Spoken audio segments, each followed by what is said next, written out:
મોગેમ્બો ખુશ હુઆ ફોર્મ્યુલો મળી જાય અને બધાના પૈસા લૂટીને ઇનવિઝિબલ થઈ જાવ. ઇનવિઝિબલ થવાનો ફોર્મ્યુલા શેના માટે જોઈએ છે? ભોળા માણસોને ફોન કરો, એમની બેંકના ફેક આઈડી અને લોન અપ્રુવલના લેટર મોકલીને એમને કોન્ફિડન્સમાં લો. બસ પછી આપણે માલામાલ. વાહ તેજા વાહ, હવે આપણે લોન પ્રોસેસિંગ ફી ના નામે પૈસા લૂટીશું. મોગેમ્બો ખુશ હુઆ.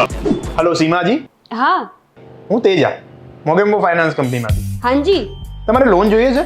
હાજી હા, ઘર માટે 50 લાખની લોન જોઈએ છે. પણ મને કેમ ખબર પડશે કે તમે સાચા બેંકમાંથી જ બોલો છો? વોટ્સએપ પર હું તમને આઈડી મોકલું છું, એ જોઈ લો અને એ જ નંબર પર પ્રોસેસિંગ ફી મોકલી દો. સીમા ઉભા રહો.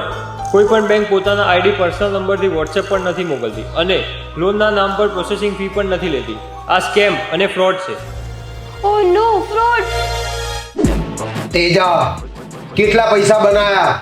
મોગેમ્બો ભાઈ, પૈસા ના બનાવી શક્યા આપણે, લોકો ફેક આઈડી પકડી લે. મોગેમ્બો ખુશ નહીં હુઆ. મોગેમ્બો ભાઈ, મિસ્ટર ઇન્ડિયા છે ને બધાને કહી રહ્યો છે કે આપણે ફ્રોડ કઈ રીતે કરવું છે અને શીખવાડી રહ્યો છે કે લોકો ફ્રોડથી કઈ રીતે બચી શકે. મુગેમ્બો, તમારો સ્કેમ પૂરો. હવે કોઈ નહીં ફસાય. બધા લોકો જાણી લો, કોઈ પણ બેંક પોતાની આઈડી પર્સનલ નંબરથી વોટ્સએપ પર નથી મોકલતી અને લોનના નામ પર પ્રોસેસિંગ ફી પણ નથી લેતી.